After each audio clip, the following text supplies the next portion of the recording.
সে কান্না ভূমিকম্প খরা বন্যা হয়ে চারদিক ভাসিয়ে দেয়। এখনো অভিমান করে শুয়ে থাকে রেলকোচিতে। আজ যখন ঘাড়ের উপরে AK-47 এর নিঃশ্বাস রক্তের ভরে খেলা ঘরের চিরে, তখন শোনাও সে আওয়াজ, আমি সুভাষ বলছি।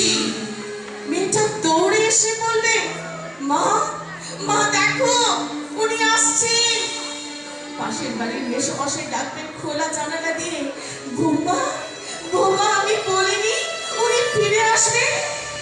খোলা জানালার ধারে দাঁড়াবেন মায়েরা, তাদের ডান হাতে শঙ্খ বাঁ চোখে দান, সবুজ গাছের শিশুদের হাতে পতাকার দোলা। উনি আসছেন